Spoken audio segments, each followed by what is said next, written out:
Delighted to say we're joined by Shamrock Rovers striker Aaron Greene. Aaron, how are you getting on today? Very good, McDara. How are you? Actually, not too bad at all. How's you're a family man, so you're maybe a bit different from some of the other players we've talked to in the last couple of days. So you're trying to juggle, uh, managing your family and helping your family out, not as well as kind of doing a little bit of keeping your fitness up at the same time at the minute. Yeah, we've just had a recent new arrival also, so busy household, new baby girl Harper. So yeah, busy.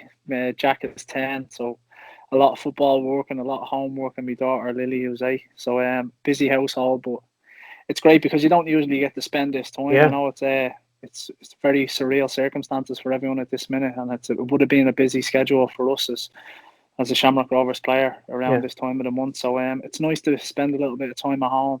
yeah. There is But a little bit of a little bit of a silver lining, as you say. A little bit more time, a little bit more support, obviously, for your partner. yeah, With your other kids as well, just trying to manage that whole thing as well. So yeah. yeah, it's nice. It's nice. It's different. As I said, every day they kind of go really quick. One thing is there's no structure to it. You kind of just get up. Your bedtime either, you know what I mean, when you're usually in at a certain time and the kids are at school. But here, everyone's in the same boat, and we're just doing everything to play our parts. You know.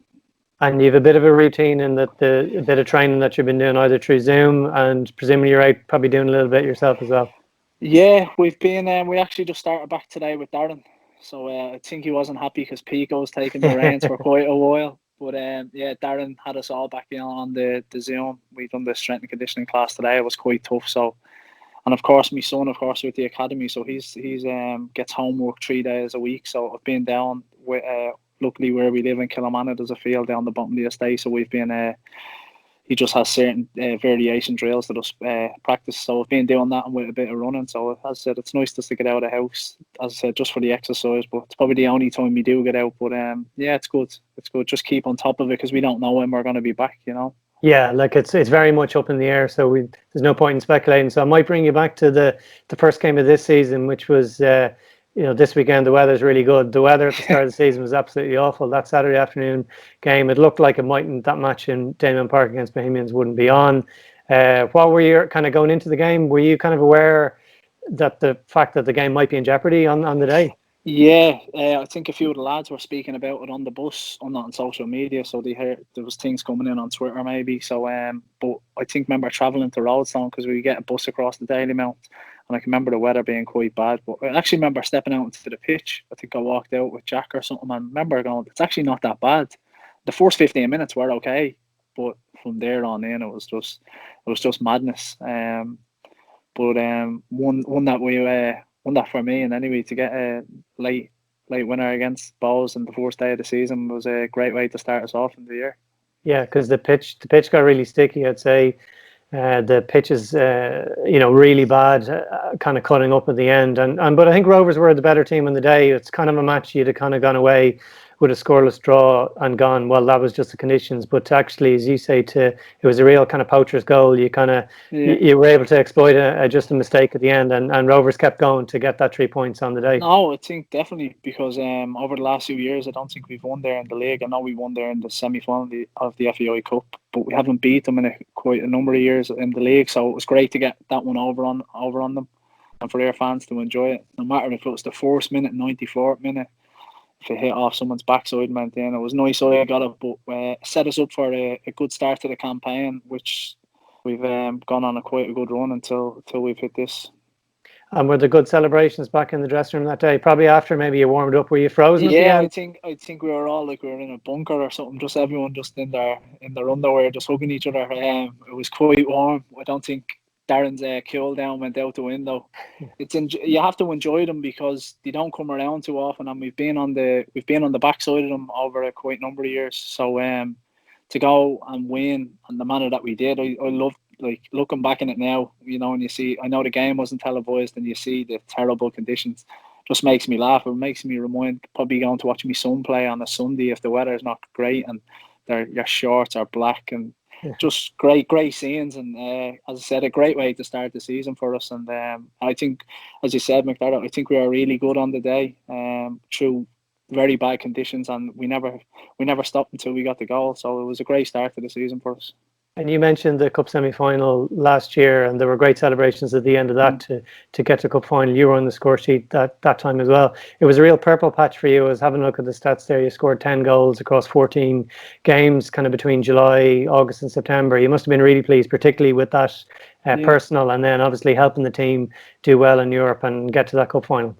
Yes, when you play a front for Shamrock Rovers, you're going to be judged on scoring goals, and I always said from the time I came here that there's always going to be people fighting for a position, and you're always going to get, as I just said, judged on scoring goals. And the manager is brilliant with that. He brought last year brought in Graham Cummins and Graham Burke also. So I kind of needed to start scoring, and I think it was from the Limassol game really, and it's really weird. You just sometimes they go in real easy sometimes, and then some days they don't. But just any way to affect their performances with myself with goals. If it's not goals, hopefully assists, whatever the case may be, just to help this team, because we've so many good players in this team, and with the likes of some of the lads behind us, like, you're going to get so many chances, so you kind of have to put a few of them away.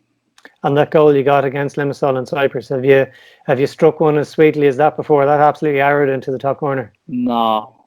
I don't know. It was actually mad because we were speaking on the pitch, I think, the night before, and I was just walking around with a ball. I think you get like an hour the night before in the European game, and I was just going down to the 18-yard box to where I'd be probably controlling the ball if the ball's played into it. And the manager just said, if you get a chance tomorrow, just hit it. And as I said, it's nice, but it's not one that I look back on because we didn't go through. It would be nice to look back at it if we beat them. I think it's one that we've left out there. So also with the following year with AOK, but hopefully this year when everything comes back, of course, through the government and all the health process that it's going to go through, that we can do one better this year.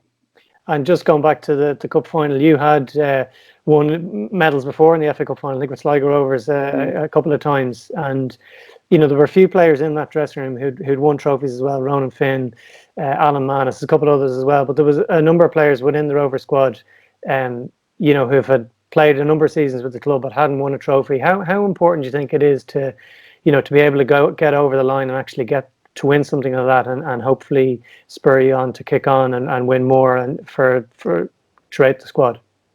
I think I done the interview with you, McDarrett, in Roadstone before, and I said it's an incentive for us over the gap that the club went without winning the FAI Cup, and for us as a group of players to go and win it.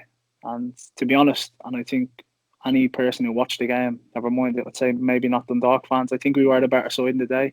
I watched the game back and I thought we were absolutely outstanding, other than when we conceded in the last kick of the game from an absolute brilliant strike from Michael Duffy. But for us to go and do that is we put down a marker, and now from this season on, the first 5 games, should I say, I think we've held the marker down, and we just need to keep going, because Dundalk aren't going to hand over anything to anyone, as you've seen over the number of years. And they're a really good side, and we're just trying to narrow that gap. And with the FAI Cup, for us as a group of players, winning, it's a great one, as of course to the fans how much historically it means to them.